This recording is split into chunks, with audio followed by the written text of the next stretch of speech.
Okay, so now we need to look a little bit at statistical properties that we're going to need to understand the returns of portfolios, especially diversified portfolios.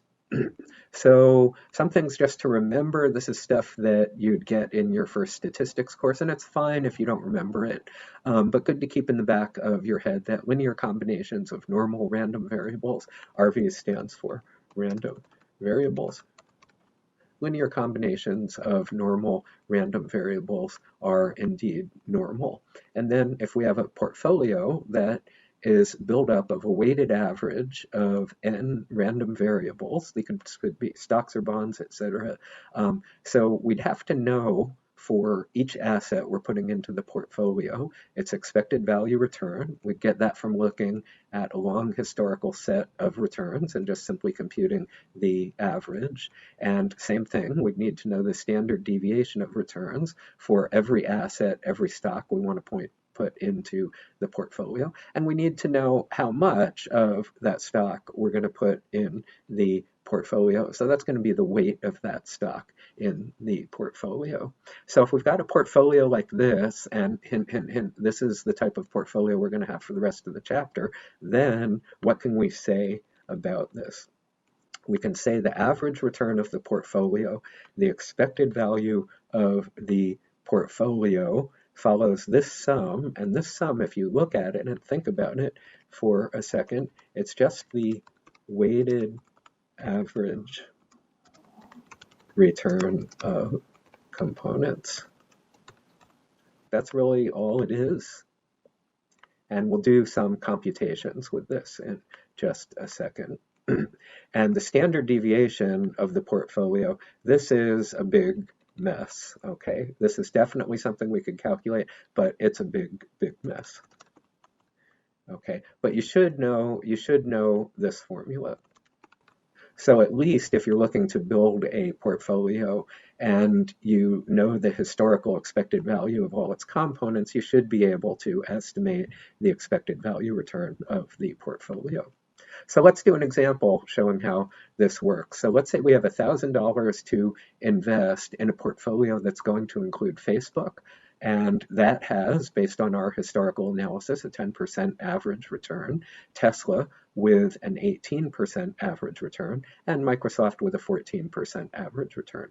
And how do we want to spend our $1,000? Well, we've decided, for whatever reason, that we're going to put 500 into Facebook, 200 into Tesla, and 300 into Microsoft. And note that we're spending all of our money. We have 1,000 to spend in this portfolio. We're going to spend it all. So given all this information, what is the average expected return of the portfolio? What's the expected value return of the portfolio? So we use our weighted average expected value return formula for this. And I want to know my weights. We have 3 stocks we're doing, so I'll need X1, X2, X3. So X1 is going to be, let's start with Facebook,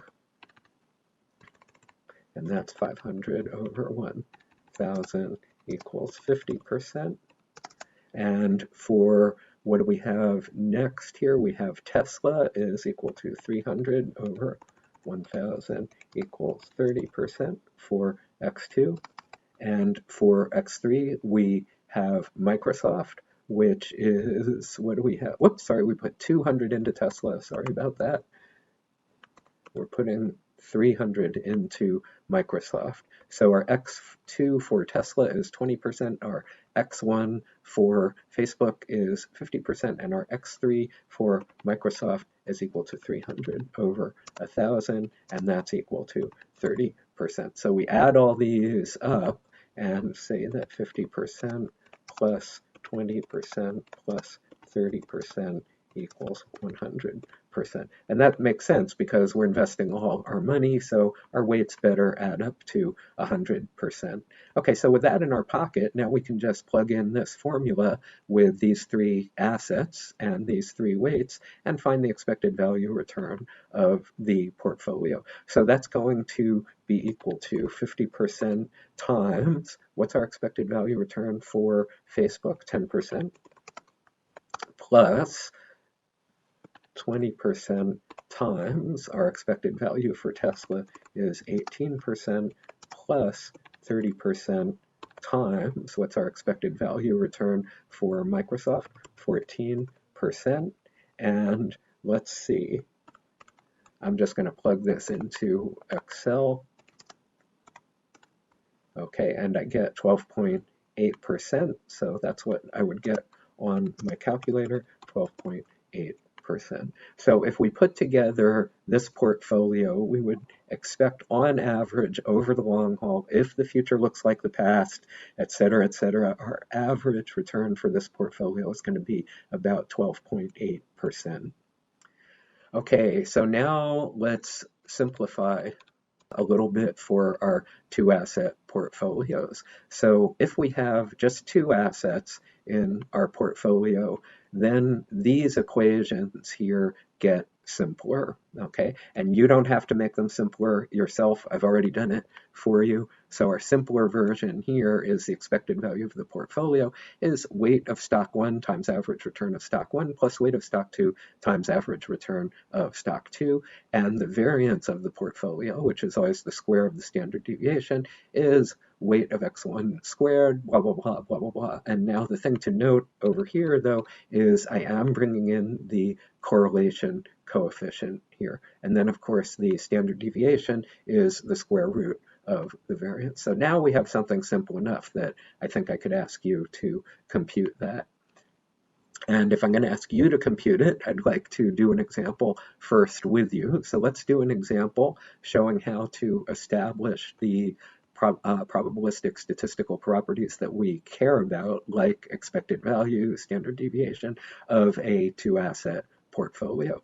So let's say we've purchased two stocks with costs and historical performance shown. So we put $800 into Facebook, and we're looking now at different point in time, the time period we're looking at, we think Facebook had and will have about a 9% expected value return, and it's got a standard deviation of 32%. And we put 200 into our Tesla shares, which at the time we were doing this analysis, our best guess was expected value 16% and standard deviation of returns 39%. We also did our calculation. I did it for you because we saw it's a hairy formula. I don't want to ask you to have to do. So I got the correlation coefficient between these two of 85%.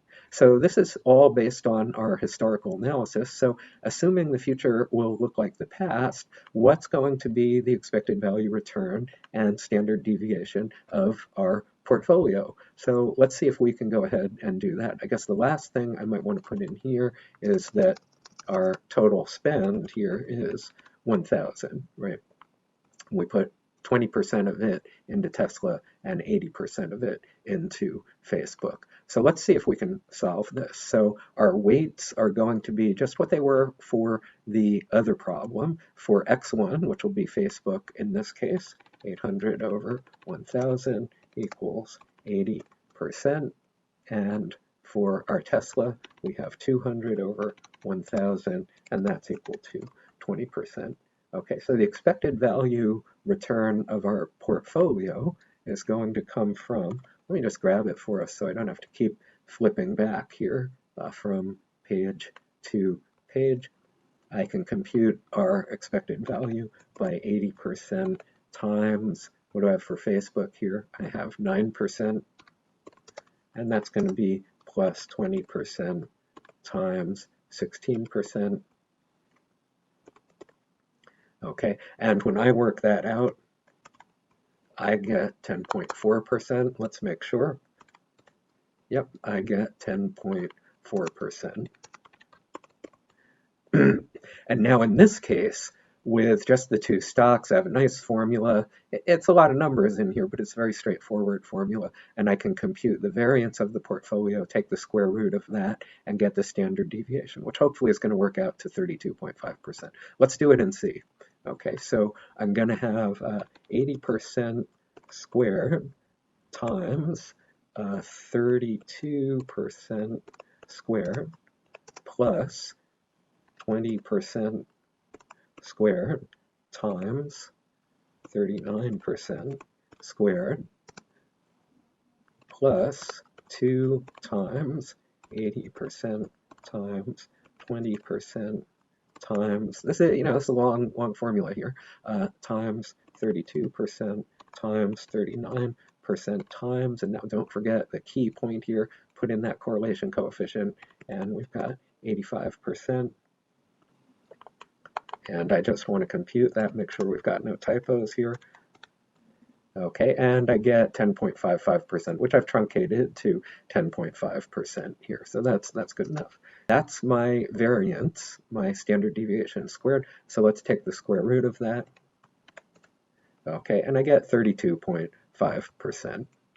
And as always, you want to check my work. Okay, so now let's answer the question, does our value for the expected value of the portfolio make sense, our 10.4% here? Well, let's see, we're combining two assets with, one has 9% expected value, one has 16%, and how are we weighting these? We're weighting the low expected value one very highly and the high expected value one not so much. So that average of the portfolio better be somewhere between these two, and it should be closer to Facebook than Tesla because we're weighting our portfolio so much with Tesla, with Facebook rather. We've got much higher weight in Facebook than Tesla. And so I think that 10.4% is just about right. So I'll say yes. And the reason why is it's between 9% and 16%, and it's weighted by that 80% towards our 9%. So yeah, I think that makes sense.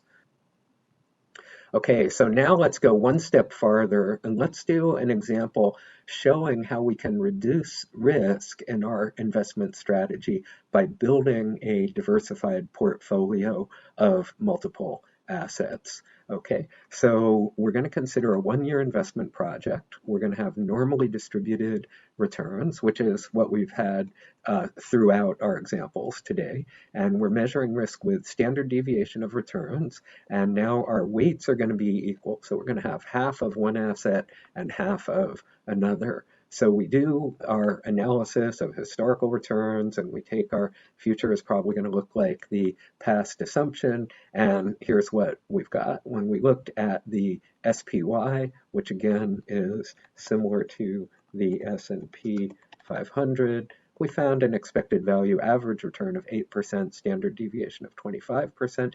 Then we looked at an ETF, which is a broadly diversified commodity ETF, but it's got no stocks in it. It's just got commodities, things like prices of pork barrels, wheat, copper, silver, all that stuff. And we found on average it had a return of 6% on average over the long haul historically, and it was much riskier, right? It had a standard deviation of returns, so that spread of this is much bigger.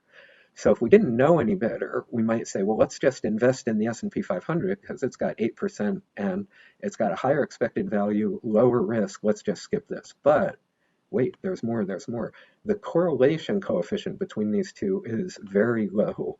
So let's ask the question, what are the statistical properties, expected value and standard deviation of a 50-50 portfolio? And clearly we wouldn't want to invest in just GSG, but would we want to invest in just SPY or the portfolio? So let's check it out here. Okay. So we're going to simplify our above formulas even more for this 50-50 case. Okay. And that gives us the formulas down here. Okay, so we have even simpler versions of the formulas here. We can compute the expected value of this 50-50 point portfolio, which will be 0.5 times 8% plus 0.5 times 6%, which I think is equal to 7% in most circles. So for the variance, I'll just follow the formula right here, the simple formula for our 50-50 portfolio. So we have 0.25 times a big mess here. So I want to have 25% squared plus 30% squared plus 2 times 25% times 30% times, don't forget now, our correlation coefficient, which is going to have a big effect. Let's just run that into Excel. And I get 4.26% here, so that's looking good. All right, and that's the variance, so I need to take the square root of that, and I'll leave you to check that if you take the square root of that with all the significant figures, you get about 20.6%. Okay, so far so good. Now we have all our data, and now let's figure out what we should do as investors. Should we go with just the SPY or should we go with the 50-50? So I have the SPY data, the GSG data, and the 50-50. And again, we're not going to consider just investing in GSG because it's got the lowest expected value and the highest risk. So that's not so good. So let's look at the data for our 50-50 that we just developed. So we have a very good expected value, 7% compared to 8% for the SPY is quite good. And we have a dramatic, very dramatic reduction in our standard deviation of returns, coming down from 25% to 20%, and again, a very small reduction in expected value. And if we look at the value at risk of these guys, which I've computed and wouldn't expect you